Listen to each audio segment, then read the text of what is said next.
to my channel Stamp Cat Stamps, where I share with you the things that I learned from my stamp collection. So earlier this year, I went to a local stamp show, and one of the vendors was selling in these little baggies a ton of stamps on paper for $1 for the whole bag. And I looked at it, saw some stamps that I didn't already have in my collection, and thought, why not? Looks like a lot of fun.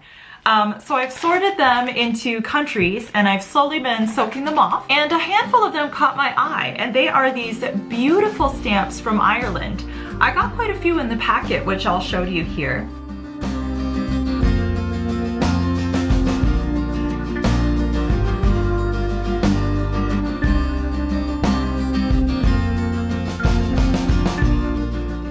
Now, if you're a collector, you've probably seen these before. They are quite common, and that is because they are some of Ireland's definitive stamps issued between the years of 1968 to 1978. And definitive stamps, in case you didn't know, those are kind of the common stamps, or the stamps printed for general usage. So post offices print the same pictures again and again to be used on regular mail, as opposed to commemorative stamps, which are usually just printed one time to commemorate a certain thing or certain event. Looking at the stamps, I just love the design on these. They're colorful, bright, simple, and the imagery really reflects that Celtic looking style of art.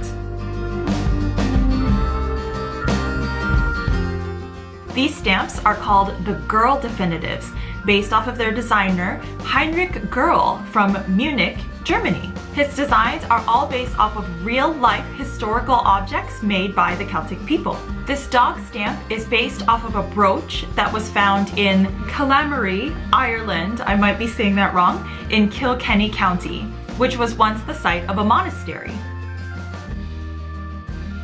And although the age of the brooch is unknown, it's estimated to be somewhere around the 9th to 10th century, so quite old. This brooch is a prime example of the fine, detailed metalwork that was very popular in Celtic art during the Iron Age.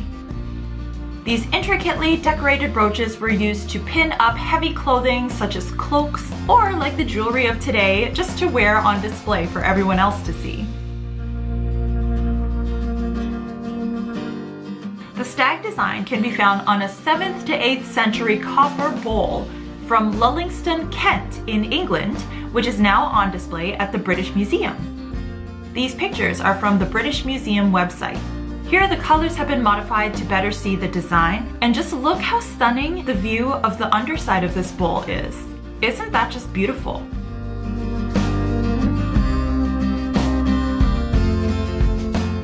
For the higher value stamps, the winged ox is from an illustration in the Book of Lichfield in the Lichfield Cathedral in Staffordshire, England. This is one of the insular Gospels, which is the term used for these books of beautifully illustrated manuscripts of the Gospels of the New Testament. The insular Gospels were transcribed by monks living in monasteries, and they are known for their flowing text and elaborate decorative embellishments on the pages.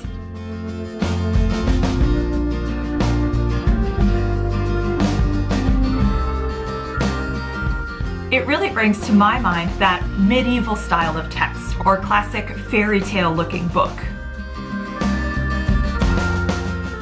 This last picture here is from the Book of Lichfield, showing Saint Luke, and there, if we zoom in, is the winged ox right above his head.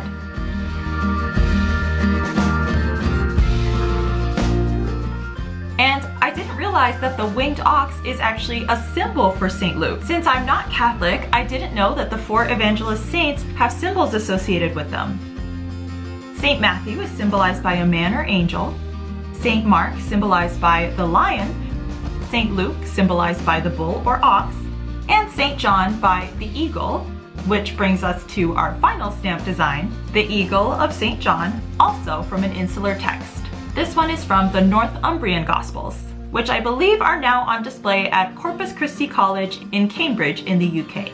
While the new designs of these stamps were pretty well received, there was some regret that they weren't designed by an Irish artist, and that many of the featured objects aren't even located in Ireland. And initially, I had questions about this too. How did a German artist's designs get chosen to make Irish stamps And moreover, how did he even create these designs? Was he just some random expert on Celtic art living in Germany? Like, how did he know about this brooch and bowl to even use that as his idea to design the stamps? Well, the answer is the Irish Post Office held a contest in 1966 to design a new set of definitive stamps with a fresh look. The contest was by invite only, and they approached 15 graphic artists from around the world and asked them to submit designs.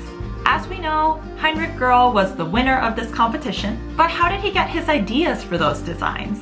Well, the answer is that each contestant was actually sent a copy of a book, L'Art Irlandais, written by the Dublin-based French historian Françoise Henry. This book shows photographs of Celtic art not just in Ireland, but all over Europe as well. So while Ireland is very well known for its Celtic roots, these stamps remind the world that the Celtic people weren't only based in Ireland, but at times in history lived in other parts all over Europe. This stamp issue was also coming out at a time where Ireland wanted to join the European Union. And the Stamp Committee wanted to portray Ireland as part of a modern European nation and not just an isolated separate country. I personally love these designs, even if they aren't by an Irish designer. And it was really fun for me to take a look at the historical objects that these designs were based off of.